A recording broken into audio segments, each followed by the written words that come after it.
I decided to move my painting area into the front window of the shop. I think it's kind of interesting. It's both exposed and not. You know, everybody who walks by can watch you paint. But you're also kind of weirdly protected from the world. It's an interesting thought. I don't like feeling vulnerable, but at the same time, like, I don't mind making art in front of people. When you tattoo, you're doing that all day long. It's totally fine. I hadn't done it for a while just because I was afraid that there were certain people that would come by and harass me because they don't understand boundaries. And I think we've gotten to that point where I don't have to worry too much about that. I think they finally have received the message of don't come here. And all the people who have yet to receive the message of you should come here wouldn't get that message if I shut down from the world. So kind of hang out in the window and make art. So right at the moment we're just layering in some highlight lily pod activity.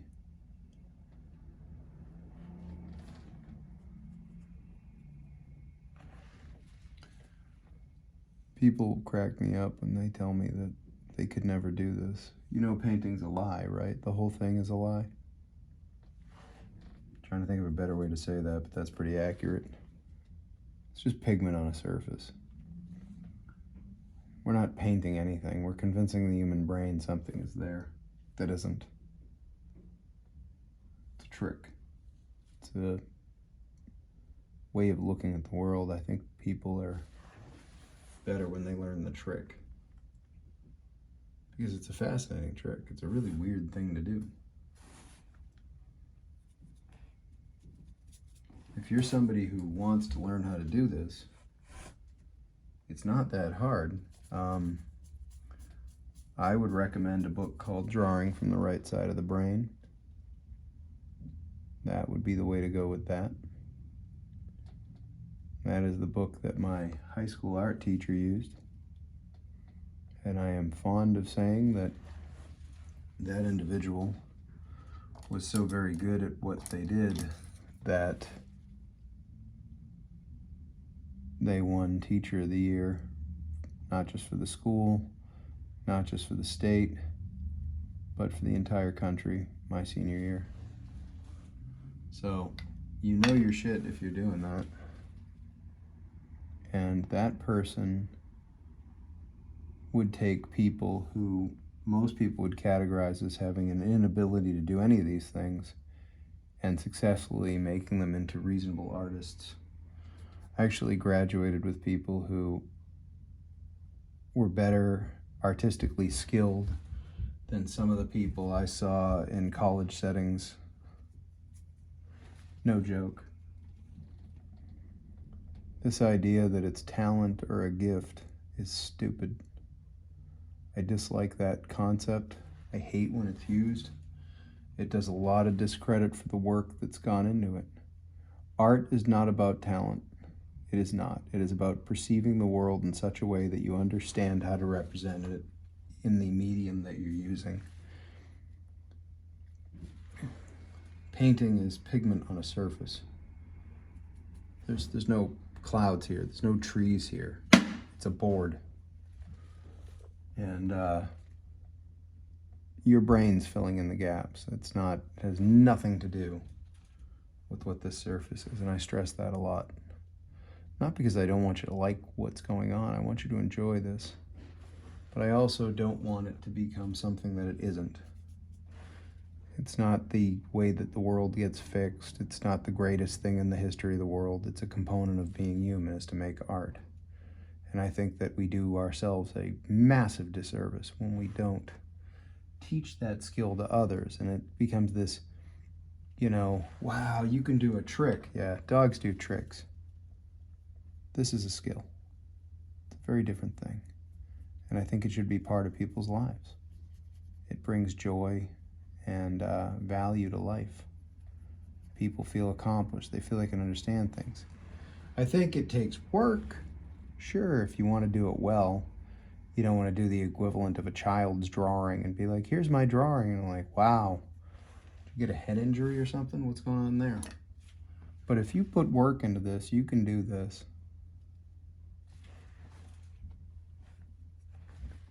I suppose that's not the message an artist is supposed to give people. I'm supposed to razzle and dazzle, and I just don't.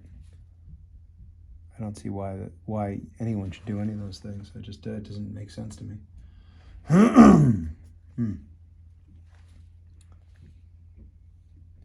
I think you should try to understand art.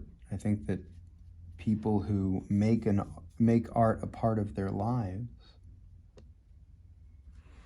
are bringing value into life in a way that others just think is beyond their reach for some damn reason. I hate that. It bums me out. This is not beyond your skill set.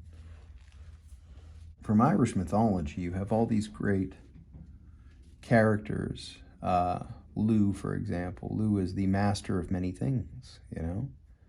Master of the arts. And I think immediately people think, like, yeah, that'd be cool to be Lugh. I'm like, this is an archetype to help people understand what your goal should be. And I think this is something we've lost, where we just go, yeah, I'll just be a spectator in life, or God forbid you're an influencer. I don't know what the hell that means. But like, and don't get me wrong, I know what it means. I just think that's that's low-hanging fruit, and it's stupid. You should work, in my opinion, you should endeavor to become good at many things. You should perfect one thing. You should have something that's your perfected thing, but, you know, and that's up to you, but you should also be balanced. You should have many different, you know, qualities and gifts and skills, or whatever the hell you want to call them, that you work on to make better. You know, I think that in my lifetime, I have watched certain aspects of humanity grow and others diminish, and I think that's a cycle. You know, we're always balancing out. Don't let me freak out, I do that all the time. We work on balance and understanding.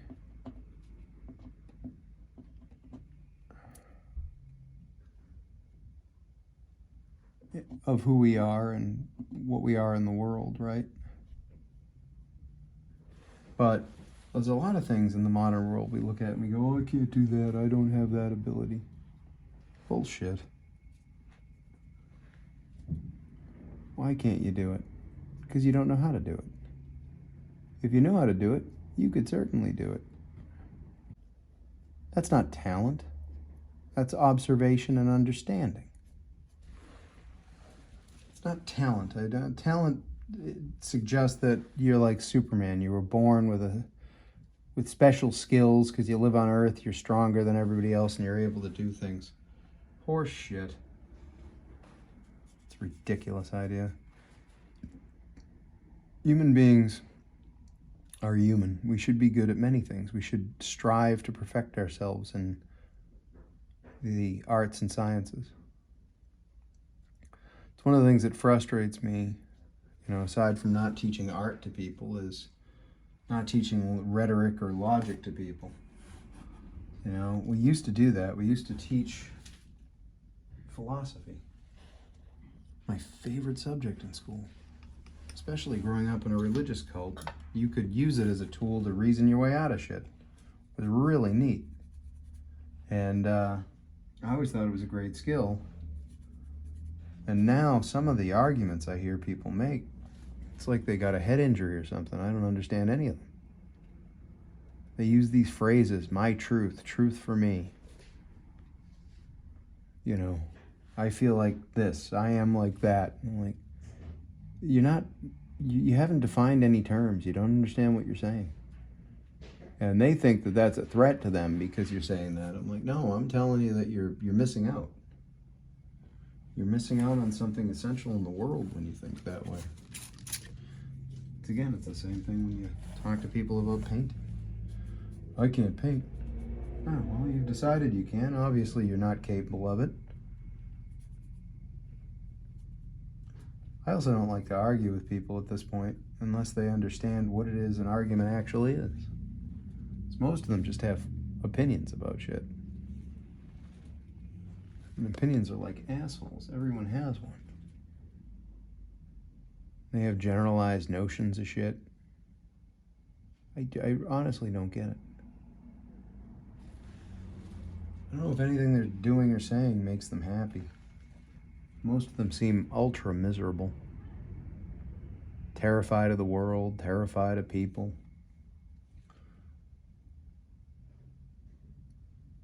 It makes me think of a painting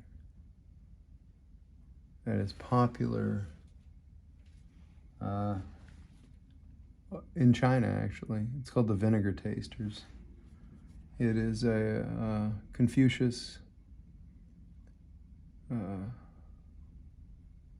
Lao Tzu, the founder of Taoism, and the Buddha. And they are all tasting vinegar.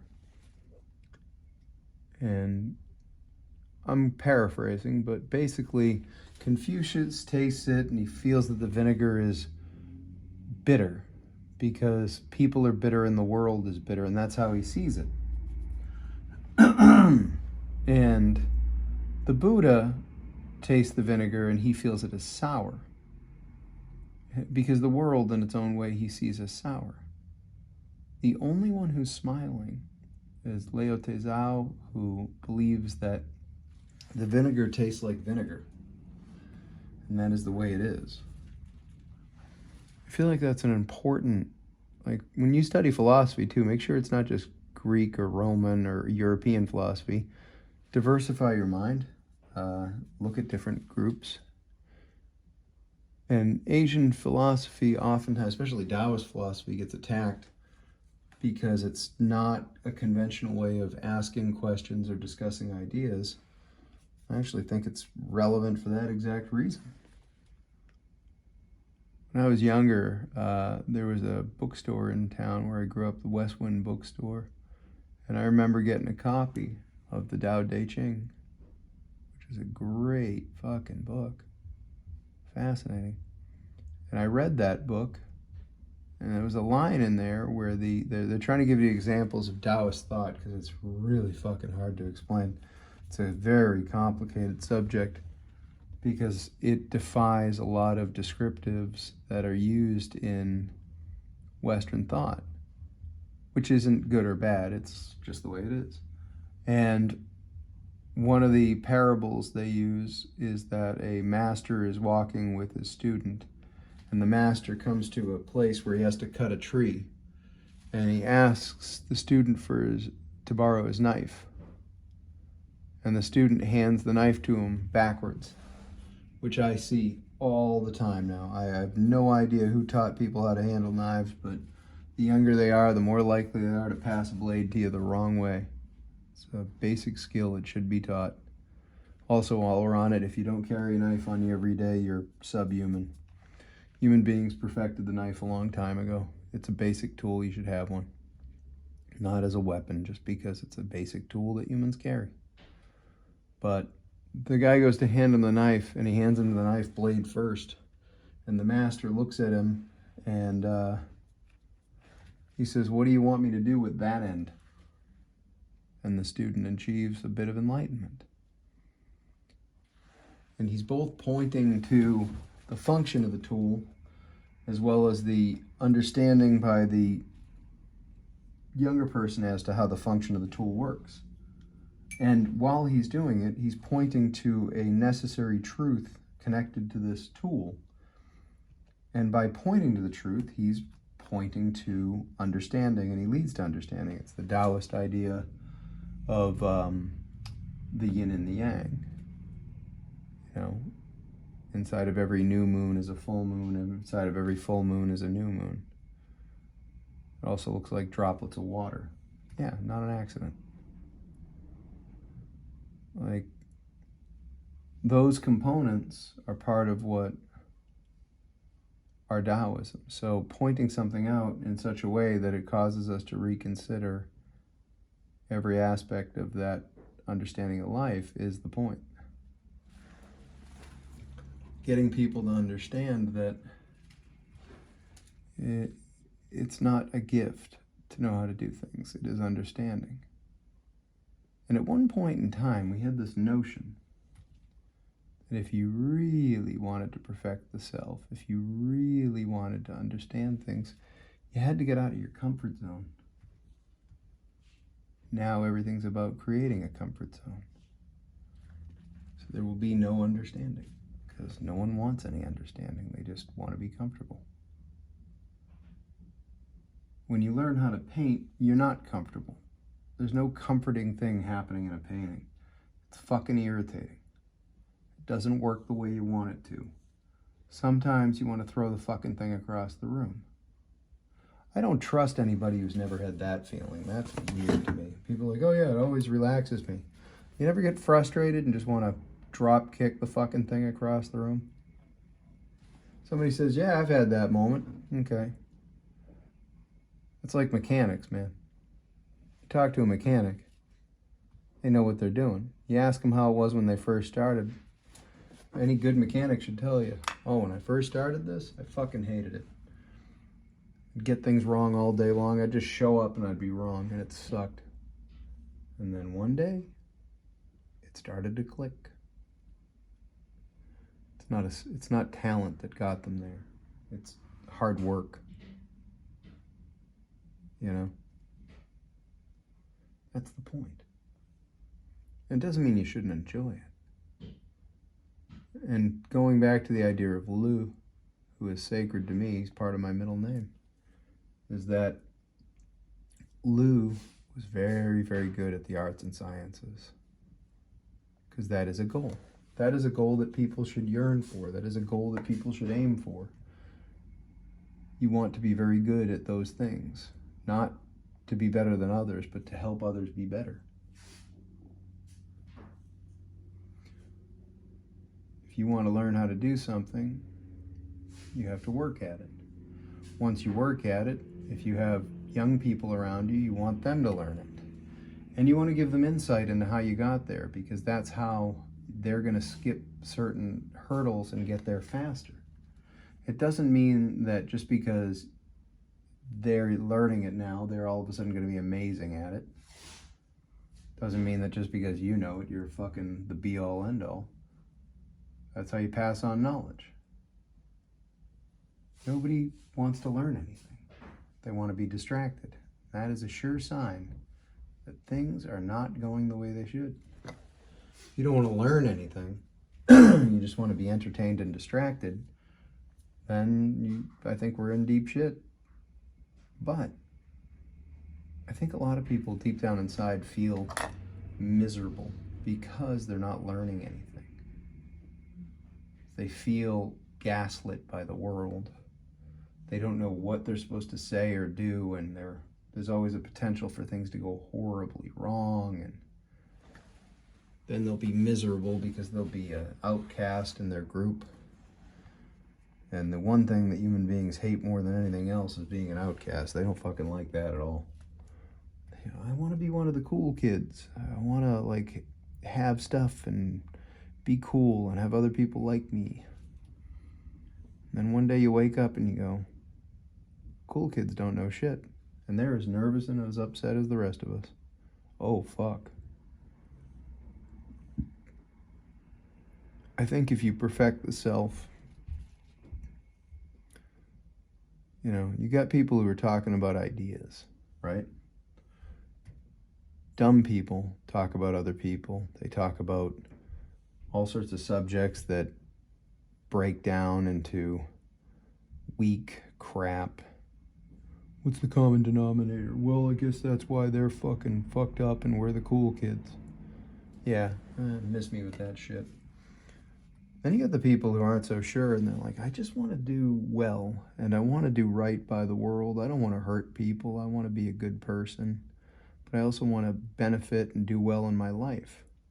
And I don't want to be doing the wrong thing, but I also don't want to jump on board with everybody else, and maybe I'd like to learn something. Maybe I'd like to understand the world better.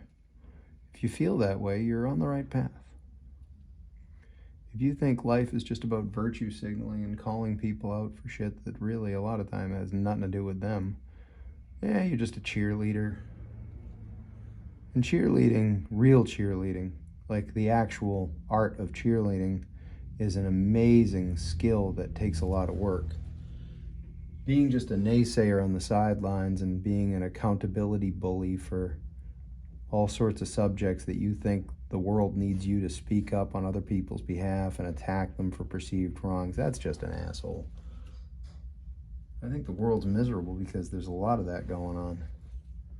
Nobody's happy because they're not doing fun shit, like learning things. I have never been a fan of video games. Hear me out. I think it's just a fucking distraction. When somebody says to me like, oh, I play a lot of video games, in my head I'm like, do you tell people you just jerk off a lot? Is that what you do? Because it's the same shit to me. I don't care what you're accomplishing. You know, I've had a few clients that actually got paid to play professionally. Okay, you're making a living. This is not recent, this is years ago. One of them told me about this World of Warcraft campaign they went on over 37 hours. One of the top teams in the world for this. They got to live their dream. You know what they do now? They don't play fucking World of Warcraft, I'll tell you that right now. Because eventually it's just you racking up invisible bullshit on a screen full of people doing shit that isn't real. If it makes you happy, have at it. I just don't get it. In the same time, you could be learning a language, a martial art, doing research. That's what I always liked. I always liked the option of, like, the world is right there before you. You can do anything. What do you want to do? One of the things you can do is art appreciation. That's not just looking at it. That's doing it. Trying it. You know? I went through, and I said my high school art teacher was great, and she really was. But one of the things I never saw her tell any of us was a maul stick, the idea of the maul stick. And it wasn't until I got to college that I saw someone use a maul stick, and I was blown away that that was a thing. And they thought that was hysterical. And they're like, what do you mean you don't know what this is? I'm like, I've never seen that. I was like, how do you make it? Like, it's a stick. You use it to steady your arm while you're making lines. And then you always get the one chucklehead who's like, oh, isn't that cheating? Oh, yeah. When I look at the Sistine Chapel, I'm like, what did he paint freehand, dude? Did he use a brace? Oh, Michelangelo's such a poser. Ridiculous idiots. Don't talk to those people. Ignore them. The reality is that that's part of the tools of the craft. I've also seen some world-class artists and some piss-poor advertisements about projection units to trace art. You have some people saying there's no way that the great masters did that, and others are cocksure convinced that that's exactly the way it was done. And I tell you right now, the reality is neither of those things is true. It's both. For example, I work as a tattoo artist, visual artist. These are all different types of tools to make a living. I don't, get out of here. Got one fly in here. Q Harland Williams 2005 Harlaria special. Ever got a fly in your house, do you? Here's what I did. I put Rottweiler poo down. I caught him. I tore his legs off. Now the little bastard can't land.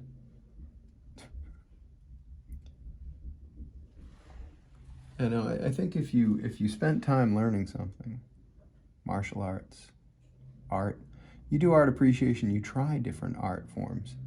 Don't just do it once, drunk at a fucking bar one evening because somebody put out some fucking canvases. I mean, that's fun, but that's smearing shit on a surface. That's not art. Really sit down with somebody who does instruction. If people are interested enough, maybe I'd consider doing that here at the studio, doing maybe a weekly class. Not like I know everything, but I know enough, I think, to get by because I do it professionally. And not that I know everything just because I'm a professional. That's not true either. But like if you learned a little bit, then the next time you see something that's composed of this stuff, you go, holy fuck, I know how that's made. That's complicated. that a neat idea? Wouldn't that be fun? Nobody cares what you got to in Mario Kart or whatever games people play now. I've had people go like, oh, we were playing, this game, and I'm immediately asleep. Like, I don't know what you're talking about. I've not heard of these things, and I'm not interested. Like, you want to tell me about a mountain you climbed or a souffle you made or something? A book you read, not just propaganda, like real things. Then yeah, I'm interested. I want to hear about it. I have listened to stuff that most people would say, that sounds boring. Trust me, it wasn't. I had somebody explain to me some finer points about fiber work, and longtime clients and people that have followed us all the way from Salem to here. And I was compelled. I was absolutely compelled. They said stuff that I couldn't even keep up with because I don't do that. So, I had no idea. None at all. But I went home that night and I looked that up. I looked up as much of that as I could because I was just fascinated. Am I going to do it? Probably not. I sewed some suits for a prom in high school. I made zoot suits. I designed them and sewed them. But I'm not a seamstress or a tailor. I don't work in fiber. I'm not somebody who knits or crochets. This is my medium of choice. But given the option to learn about it, I would 1,000 times rather do that than watch any goddamn sports ball ever. I don't watch other people play sports ball. It's like watching porn. I don't want to watch other people have sex. If I'm interested, I'll do it myself. Thank you. You can put on any person you want and go, oh yeah, like this person does the best, whatever. They're a mechanic on race cars. Well, fantastic, good for them. Like, yeah, I just like watching them work. Okay, do you understand what they're doing? Yeah, I studied that and I think it's cool. There you go. I can see that. I don't understand watching cars go in a circle, but I can see understanding like the pit crew or something, because that's something that you have a passion for. Do people have passions anymore other than being angry about shit that they can't fix? Or telling people that they have misinformation while they're proven true? I don't know. I think you owe it to yourself to find good things in life and to try to understand those good things. And I think when you get a feel for that, when you can start to really like, this is something I'm into, and basket weaving or whatever. I wouldn't get a degree in it. Don't do that. That's stupid. Every bit of education out there, I've had people tell me like, I need to go to school for art. No, you don't. You need to go out and observe the world, read drawing from the right side of the brain, and then practice. And force yourself out of your comfort zone. Like, by all means, you can get a degree in whatever the fuck you want. But realistically, what you're doing is you're paying somebody else to give you access to materials that you could have grabbed on your own. And then you get a piece of paper that says you read some stuff that, if we're honest, in the educational field will be obsolete in just a few years, unless it's something classic, it's actual rhetoric and logic and whatnot. Mostly it's just nonsense, it's crap. I know so many people that go out and get degrees and shit that will never enrich their lives. It's not giving them real access to materials that they couldn't just get on their own. And then they'll try to convince you that the amount of money they just paid that they could have bought a house with is worth having a degree in that. I don't get it. I like the library. It's one of the things I like about the internet is the ability to look up actual information, not propaganda or, opinion pieces, but like real information. I had a cousin who's a world-class glass artist. She didn't get there because she watched videos on things that may help. She went out and found ways to learn and to grow as an artist. And she put in a lot of hours of work and dedication. And it paid dividends. I think a lot of people watch her and are blown away by her. They don't think about the fact that she lived in an apartment the size of a closet in New York City for years, doing brutal work, waiting tables, dealing with idiots. I think you should all go out and do those things. I think people should go out and wait tables and get shit on and realize that your side of nonsense isn't that important. And the really smart ones will learn stuff from that. Say, oh, if I treat people like this, and they do it to me in the restaurant environment, if I do that to someone in the real world, they're not going to like me very much. This is not how I get ahead. Also, when you go to eat with people, they treat the waitstaff like shit. You kind of get insight into what they are as a human being. You don't have to, I don't know. When I was in my late teens, I spent a period of time learning hardscaping, dry stone wall. It was something that one of my uncles did really well and took great pride in driving through parts of Marshfield, Massachusetts and seeing the work he had done decades later, and just pride in that, like beautiful stone walls. And there's an art to dry stone wall that if you don't do it right, they collapse and degrade, but when you do it right, they look fantastic. Really elegant, they hold together, they're very strong. I spent a period of time doing just that. I'm not an expert at it by any means, but to this day, I find myself staring at stone walls and thinking about the quality and what that person was thinking and why they picked certain face stones. And I sometimes fantasize about it myself. I love the way those things look. Good, strong, well-built stone wall. Absolutely fantastic. And of course, in New England, the history of stone walls up here is quite profound. Connected to massive world events in the 1800s, it reshaped the entire New England landscape.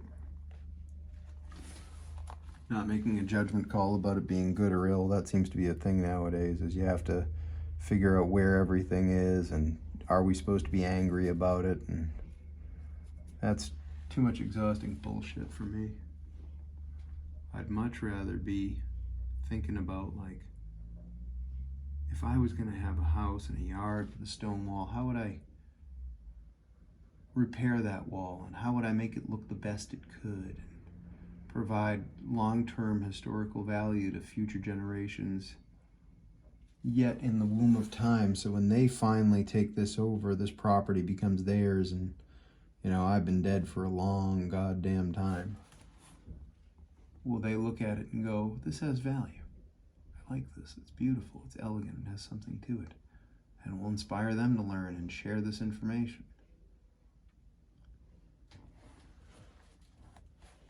So many things you could do. Whereas this is something dynamic that adds value to life. When I'm done with this painting, it'll, I believe this is going to go and become part of a prize for an event, a motorcycle run for bikers who protect children, like children who are going to court or have to testify against an abuser. And these bikers go with them and stand tall next to them as a show of strength to make the kid feel that they can do it, that they can stand up to the people who crushed them. That's a noble and good structure of society. We're not yelling at people. We're not telling them who does or doesn't involve, who is or is not allowed to be involved, or who is who's more right than someone else based on some fucking weird arbitrary crap. Instead, we're caring for those by shielding and protecting them and allowing them to be. That's a very great strength. I like that. You could do stuff like that. I had a friend of mine reach out, my friend Chris, and he said, "You had any interest in donating to this?" And I said, "Yep, I'm gonna do 3 gift certificates, a few $100s each," which for us right now as a business is really hard because business is difficult right now. It's really hard. But that's a moment of strength where you can go, hey, you know what? I don't have really any money. I don't have, but I have time, and I have a skill, and I can share the wealth of that skill. And by doing so, I'm actually it's not causing me any damage. It's not hurting my bottom line at all. It brings me joy to do this. And ultimately it does so much good. I like that. That's good stuff. You take something you enjoy and do a lot of good with it without taking from anyone else. That's high-end shit, man. I like that. I like that a lot. There's a lot of ideas about the world where you fix things, or people propose fixing things by taking things, which is usually how the problem starts in the first place. Is people think they have some sort of inherent right to somebody else's things that they've worked for, and they come up with all these weird explanations as to how that's acceptable behavior. If you're smart, you listen to that and you go, that's bullshit. I think it's because those people who want to do those things, they don't have anything. Or they don't think they have anything. They actually have a lot, but they don't think they have anything. And so they'd rather not just stand around. They'd rather tell everybody else how it's supposed to be and how it's going to work. You look at them and you're like, you have no idea. You haven't done any of these things. You just think that you see a wrong somewhere and you're going to fix it by you stepping in, because that's the one thing we didn't have enough of, was people stepping on other people to try to correct problems. I always want to say to those people, why don't you, if you learned a skill, something like this, you could actually help people. You know, when people feel like they need to help and then they're like, well, what I'll do is I'll go work at a soup kitchen, which is a noble thing, I've done it. And I'll do it at Thanksgiving. Look, there's an abundance of people showing up at Thanksgiving to help out in soup kitchens. Right now would be a good time to help out in a soup kitchen. It's when people need you the most. There's not an influx. People are too distracted with Labor Day weekend and getting drunk and stupid. They're not invested in the idea of, you know, maybe I could use this opportunity to improve the lives of others. It seems to be a slacktivism component where they think that the only way that you fix things is by yelling at one group to fix the other one. It's a ridiculous idea. I'm often been a fan of, when it comes to that stuff, like, you know, like, I want to fix the world. Cool. Why don't you go out there and do it? Like, I don't know if I can do it. I'm like, well, I can help you. I can put my foot in your ass. That might motivate you. You go out and actually help people. Man, you're doing something powerful. I don't know. Just talking shit. Doesn't matter. I'm just a tattoo artist. What do I know?